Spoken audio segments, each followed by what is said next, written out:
Hello everyone, उम्मीद करता हूँ आप सभी लोग स्वस्थ हैं। एसएससी सीएचएसएल 2023 का फाइनल रिजल्ट फाइनली आउट हो चुका है। तो इसमें सारी चीज़ें हम जानेंगे इस एग्ज़ाम के बारे में, क्या कट ऑफ करेगी, कैटेगरी वाइज, पोस्ट वाइज, सारी चीज़ें आपकी क्लियर हो जाएंगी, कोई भी डाउट आपका बचेगा नहीं। और सबसे पहले तो कॉन्ग्रेचुलेशन उन सभी एस्पिरेंट्स को जिनका एसएससी सीएचएसएल 2023 के थ्रू सिलेक्शन हुआ है। कॉम्पिटिशन काफ़ी ज़्यादा हाई था एग्जामिनेशन में, और हमने देखा जो वैकेंसीज थी पहले 1700 समथिंग थी, वो घट के फिर 1200 समथिंग हो गई थी। तो 500 वैकेंसीज और गिर गई थी, लेकिन जो कट ऑफ, जो एक्सपेक्टेड कट ऑफ थी, लगभग वो वैसी सी देखने को मिली। तो इसके पीछे रीज़न सिर्फ इतना सा है कि बहुत सारे बच्चे ऐसे रहे होंगे जिन्होंने इसका डॉक्यूमेंट वेरिफिकेशन स्किप किया होगा। क्योंकि अगर आप देखेंगे, अगर 1200 ही वैकेंसीज थी तो 1200 कैंडिडेट्स तो आपके जो अलग अलग प्लेटफॉर्म्स हैं जहाँ पर आंसर की के बेसिस पे देखा जाता है कि बच्चे कितना कितना स्कोर कर रहे हैं, उससे ज़्यादा ही बच्चे थे जो इतने नंबर से जो कट ऑफ गई है उससे ज़्यादा लेके आ रहे थे। तो उन सभी बच्चों का शुक्रिया अदा करना चाहूँगा जिन लोगों ने अपनी जिम्मेदारी को समझते हुए एसएससी सीएचएसएल का पोस्ट प्रेफरेंस स्किप करा, जो ऑलरेडी किसी न किसी अच्छी जॉब पे काम कर रहे थे। ठीक है, चलो अब हम आगे बढ़ते हैं। जो वैकेंसीज है हमारे पास फाइनली वो 1211 है, जिसके अंदर ज़्यादातर वैकेंसीज एलडीसी और जेएसए पोस्ट की होती हैं, जो 1900 ग्रेड पे की होती है, पे लेवल 2 की पोस्ट होती हैं। उसके बाद 3 तरह की वैकेंसीज हमारे पास डेटा एंट्री ऑपरेटर की थी यहाँ पे, एक सीजीए ऑफिस में थी, एक हमारे डिपार्टमेंट ऑफ कंज्यूमर अफेयर्स में थी, और एक स्टाफ सिलेक्शन कमीशन हेडक्वार्टर्स में थी। तो एसएससी में भी कुछ बच्चे इस पर्टिकुलर एग्जाम से जाने वाले हैं। अगर हम टोटल देखें, यहाँ पे हमारे पास टोटल जो डेटा एंट्री ऑपरेटर की वैकेंसीज थी वो यहाँ पे 24 थी, बाकी सारी वैकेंसीज हमारी एलडीसी और जेएसए पोस्ट की थी। टीयर 1 की कट ऑफ कुछ इस तरीके से गई थी, जेएसए एलडीसी की ये थी। Data entry operator CAG and DCA की ये थी हमारी कट ऑफ, और data entry operator in CAG other than CAG and DAC की कट ऑफ ये थी। आप थोड़ा सा यहाँ पे ध्यान दीजिएगा, data entry operator in department of consumer affairs में सिर्फ 2 ही वैकेंसीज हैं और दोनों वैकेंसीज अनरिजर्व कैटेगरी की हैं। इसका आगे जाके इम्पैक्ट पड़ेगा। अभी मैं थोड़ा सा इसमें आगे बढ़ने की कोशिश करता हूँ, और इसमें जो क्वालिफाई कैंडिडेट्स थे टीयर 1 के अंदर, वो यहाँ पे लिमिटेड कैंडिडेट्स थे सिर्फ ये। ठीक है, आगे बढ़ते हैं। अब फाइनल रिजल्ट आता है। 2 शिफ्ट में आपका पेपर हुआ था, एक 2 नवंबर को और एक 10 दिसंबर को। लेकिन यहाँ पे नोटिफिकेशन जो अभी आया है इसके हिसाब से सीधा सीधा पता चल रहा है कि नॉर्मलाइजेशन नहीं कराया गया है। ठीक है, मैंने आपको पहले भी वीडियो में बोला था, क्योंकि शिफ्ट 2 में बहुत ही कम कैंडिडेट्स ने एग्जाम दिया था, इसलिए नॉर्मलाइजेशन होने की उम्मीद नहीं थी, और मेरे हिसाब से यहाँ पे नॉर्मलाइजेशन एसएससी ने किया भी नहीं है। ठीक है, अब मैं आगे बढ़ता हूँ। सबसे पहले तो यहाँ पे कट ऑफ आती है कंप्यूटर नॉलेज टेस्ट की, जो क्वालिफाइंग इन नेचर होता है, उसकी कट ऑफ हमें पता है 45 मार्क्स का पेपर होता है। रिजर्व कैटेगरी की 30% होती है, मतलब 13.5 मार्क्स। ठीक है, बाकी आपकी ओबीसी और ईडब्ल्यूएस की 25% मार्क्स आने होते हैं, इसके जो हो गया 11.2 मार्क्स, और SC ST OH BH HH other PWD candidates की जो कट ऑफ होती है वो 20% होती है, दैट इज 9 मार्क्स। ठीक है, आपके इससे ज़्यादा हैं तो आपने क्वालिफाई कर लिया होगा। उसके बाद जो टाइपिंग टेस्ट होता है for LDC JSA JPA post के लिए, उसके अंदर परसेंटेज एरर्स कितने अलाउड होते हैं वो यहाँ पे लिखे हुए हैं। यूआर के लिए 7%, बाकी कैटेगरीज के लिए 10%। और अगर आप डेटा एंट्री ऑपरेटर के लिए टाइपिंग टेस्ट देते हो तो उसके अंदर सभी कैटेगरीज के लिए 7% होता है, एक्सेप्ट यूआर कैटेगरी जिसमें 5% तक ही एरर अलाउड होते हैं। अब टीयर 2 में मार्क्स अगर 2 कैंडिडेट्स के सेम हो गए तो किस तरह से चयन किया जाएगा।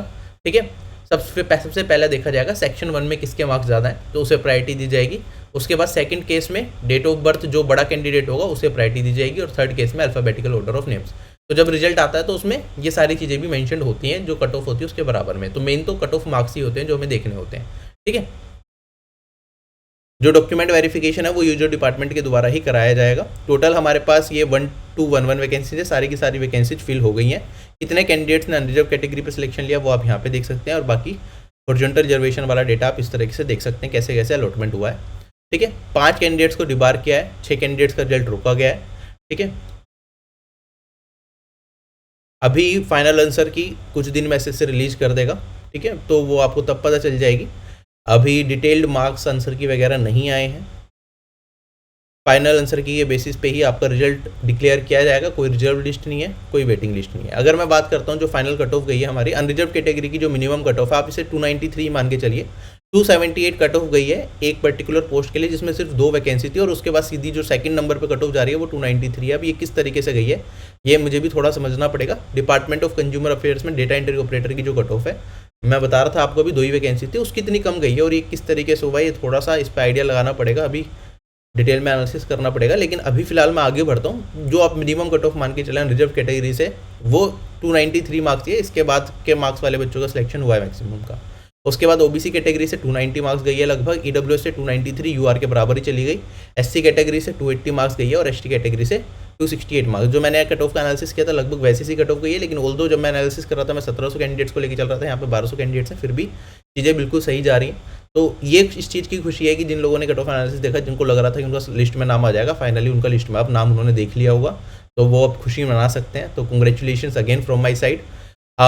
डिस्क्रिप्शन बॉक्स में आपको गूगल फॉर्म मिल जाएगा। अगर आपको अपनी प्रिपरेशन के दौरान आरबी चैनल से कोई भी हेल्प ली हो, आप आरबी चैनल के पेड कोर्स यूजर्स हो, चाहे आप यूट्यूब पे वीडियोस आपने देखी हो जिससे आपको फ़ायदा मिला हो, कुछ कोर्सेज क्लासेस देखी हो आपने, चाहे कंप्यूटर की हो चाहे मैथ्स की हो, तो आप ज़रूर उसके अंदर फिल आउट करें।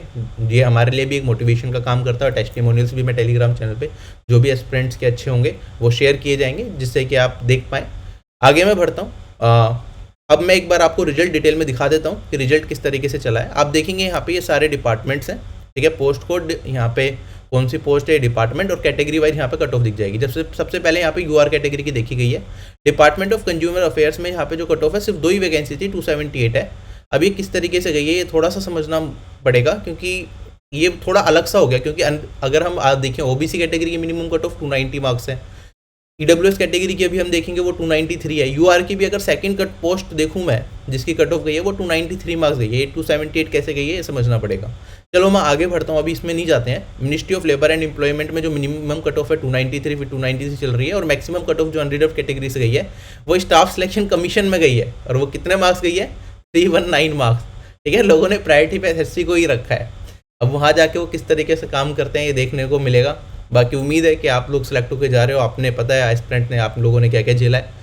तो कोशिश करिए अगर आपको मौका मिले कहीं भी एसएससी के एंड पे, आपको ये भी पता है कि कहाँ कहाँ बच्चे प्रॉब्लम्स फेस करते हैं, अगर आपसे कहीं राय आपकी हो या कहीं भी आपको मौका मिले बच्चों को रिप्रेजेंट करने का, तो ज़रूर आप वहाँ पे अपने पक्ष रखिए। और ऑल्दो एसएससी काफ़ी हद तक अच्छा काम कर रहा है, लेकिन जो थोड़ी बहुत कमियाँ हैं उसे भी सुधारने की कोशिश करिएगा, ठीक है। अगर मैं आगे बढ़ता हूँ यहाँ पे, तो हमारे पास यहाँ पे इसके बाद बारी आती है यूआर के बाद हम ईडब्ल्यूएस कैटेगरी को अगर देखें तो मिनिमम कट ऑफ 293 बिल्कुल यूआर जितनी गई है, और maximum cut off 319 again staff selection commission के अंदर। मिनिस्ट्री ऑफ एक्सटर्नल अफेयर्स को भी पीछे छोड़ दिया स्टाफ सिलेक्शन कमीशन ने, ठीक है। एसएससी एग्जाम करा रहा है एसएससी की पोस्ट के लिए, वेरी गुड, ठीक है। उसके बाद अगर हम आगे बढ़ते हैं, ओबीसी कैटेगरी से मिनिमम कट ऑफ 290 मार्क्स गई है, वो सिर्फ एक ही पर्टिकुलर पोस्ट के लिए है, वो भी डेटा एंट्री ऑपरेटर इन सीजीए। और उसके बाद जो सेकंड नंबर पर हमारी मिनिमम कट ऑफ गई है वो 292 मार्क्स गई है, ठीक है। तो और उसके बाद maximum cut off 321 marks ministry of external affairs में गई है यहाँ पे। आगे बढ़ते हैं, ओबीसी के बाद एससी कैटेगरी पे अगर हम आए तो हमारे पास जो मिनिमम कट ऑफ गई है वो यहाँ पे 280 मार्क्स गई है ministry of labour and employment में, और मैक्सिमम कट ऑफ हमारी 315 गई है। एसटी कैटेगरी पे आते हैं तो मिनिमम कट ऑफ 268 मार्क्स गई है, और मैक्सिमम कट ऑफ 293 मार्क्स गई है। उसके बाद हॉरिजॉन्टल रिजर्वेशन से एक्स सर्विस मैन कैंडिडेट्स की कट ऑफ मिनिमम 231 और मैक्सिमम 291। उसके बाद एचएच कैटेगरी की कट ऑफ 216 मिनिमम और 280 मैक्सिमम। उसके बाद ओएच कैटेगरी की cut off 283 minimum and 311 maximum. And उसके बाद अदर्स पीडब्ल्यूडी की cut off 270 minimum 282 maximum. And उसके बाद वीएच कैटेगरी की कट ऑफ हमारे पास कुछ इस तरीके से गई हैं। तो ये हमारी सारी की सारी कट ऑफ्स हैं। आई होप आपको आइडिया लग गया होगा, ठीक है। काफ़ी बच्चों ने यहाँ पे अगर हम देखें तो एक CHSL एग्जामिनेशन, क्योंकि पहले तो 4-5 हज़ार वैकेंसी आया करती थी, आज के टाइम पे 1200 कुछ वैकेंसी अब तक की मिनिमम CHSL में वैकेंसी रही होंगी इस बार। तो काफ़ी हाई कंपटीशन के बाद आप यहाँ तक पहुँचे हो, ठीक है। तो कॉन्ग्रेचुलेशंस अगेन। और अभी आप लोगों को भी पता है जर्नी खत्म नहीं हुई है, आपको आगे CGL भी देना है, तैयारी आपकी ऑलरेडी पूरी है। तो पढ़ाई के टच में ज़रूर रहना, ऐसा मत करना कि पढ़ाई छोड़ के अब सिर्फ जॉब के लिए तैयारी में लग गए। CGL 2024 अगर CGL 2023 में आपकी रिक्रूटमेंट नहीं हुई है, CGL 2024 आप दोगे तो अपनी तैयारी को कंटिन्यू रखना। आप दिन में 3-4 घंटे भी पढ़ लेंगे या 2-3 घंटे भी पढ़ लेंगे तो भी आप CGL 2024 में अच्छा स्कोर करके एक बेटर पोस्ट आप हासिल कर सकते हैं। तो अपनी पढ़ाई यहाँ पर छोड़िएगा मत, ठीक है। अभी कुछ दिन एंजॉय कर सकते हैं आप, ठीक है, लेकिन उसके बाद फिर से आपको अब ट्रैक नहीं छोड़ना है, ठीक है। यहाँ पे हो सकता है आपकी शुरुआत हुई है सरकारी नौकरी की, लेकिन ये अंत नहीं है। कोशिश करिए बेटर पोस्ट पे और अच्छी पोस्ट पे जल्द से जल्द आप सिलेक्शन लीजिए। और इस वीडियो को मैं यहीं समाप्त करना चाहूँगा। Bye bye everyone, take care, have a nice day and Jai Hind.